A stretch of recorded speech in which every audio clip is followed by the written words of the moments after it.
My name is Lakshmi. I'm a journalist. Now, the second question is Muslim men are allowed to marry 4 or 5 times, I think, and they don't require their wife's permission, the first wife's permission to marry. I mean, correct me if I'm wrong, to marry more number of times. So I actually don't see any logic in this because I believe it's one man, one woman. That's the institution of marriage. So please clarify. Thank you. Now coming to your second question. In Islam, men marry 4 times, 5 times, and they don't ask permission from the first wife. Why?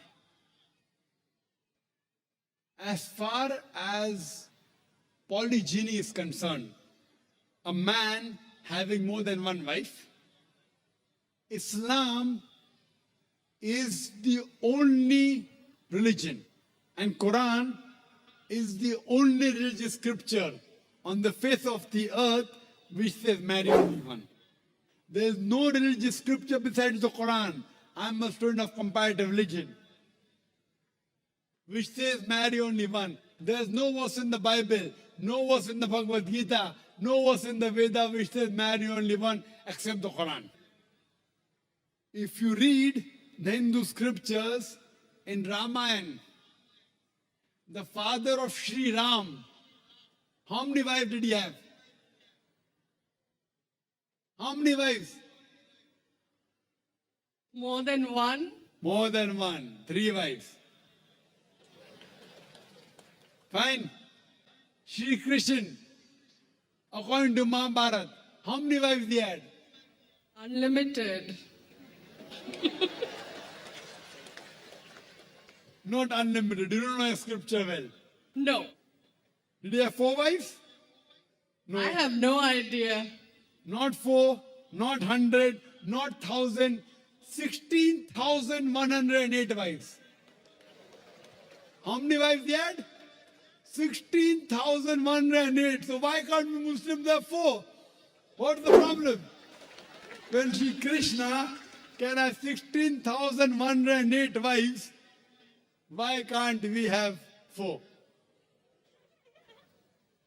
Further, if you read the Vishnu Purana, chapter number 24, verse number 1, it says a Brahmin can have up to 4 wives.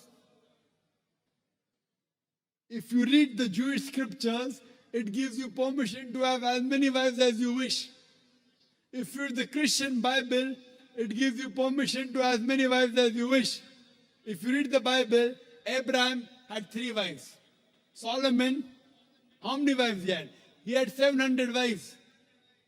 It is later on the church has put a ban that Christians should marry only one, not the Bible. It is the Jewish community married more than one wife. It was in 1950 that Chief Rabbi passed a synod that Jews should marry only one. So it is the rabbi, not the Jewish scriptures. And according to Hindu scriptures, you can marry as many as you wish. Now, let's analyze what does the Quran say. Quran says in Surah Nisa chapter 4 verse number 3, marry women of a choice in 2s, 3s or 4s. But if you can't do justice, marry only one. This statement, marry only one, is only given in the Quran and no other religious scripture. It says, marry women of a choice in 2s, 3s or 4s. But if you can't do justice, marry only one. So if you want to marry more than one woman, one of the criteria of the Quran is you should do justice. If you can't do justice, you should marry only one. Now, what are the reasons, logical reasons a person can think that why has Islam permitted certain men to have more than one wife? Many non-Muslims think it is fard, it is compulsory for a Muslim man to have more than one woman, to have more than one wife. It's not compulsory, it's optional. It's not fard, it's not compulsory. How many Muslim men do you know who have more than one wife? How many do you know, sister? How many do you know? A few. How many? A few You again. mean 1, 2, 3, how many? Yeah, at least about 3. About 3.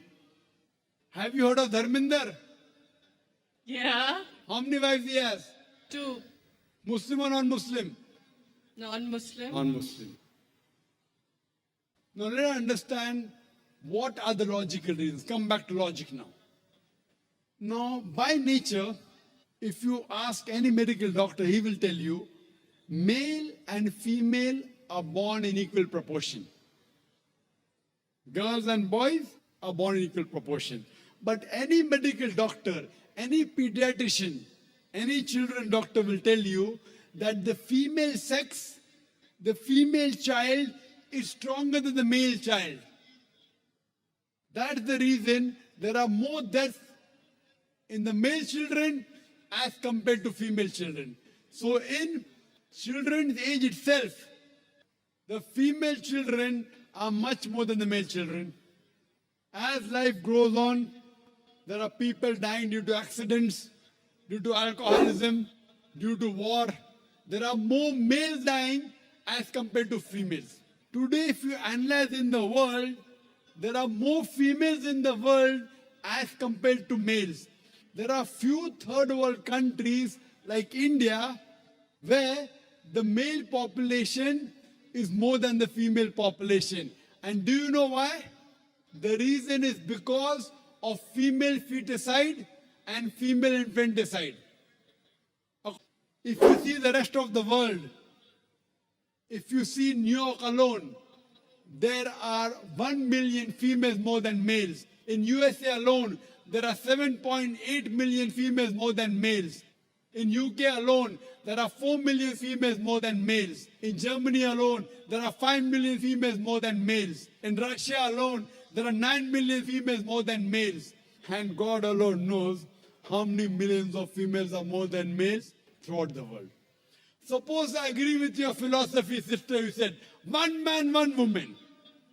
If I agree with you, sister, with your philosophy, one man, one woman. And suppose my sister happens to be in America, or your sister happens to live in America. And suppose the market is saturated. One man, one woman, saturated. Yet there will be 7.8 million females who will not find life partners. One man, one woman. Now the option for these 7.8 million females is either marry a man who already has a wife or become public property. You say, Dr. Zakir Naik, public property, such a harsh word. Sister, it is the most sophisticated word I can use. I cannot use a more sophisticated word than public property.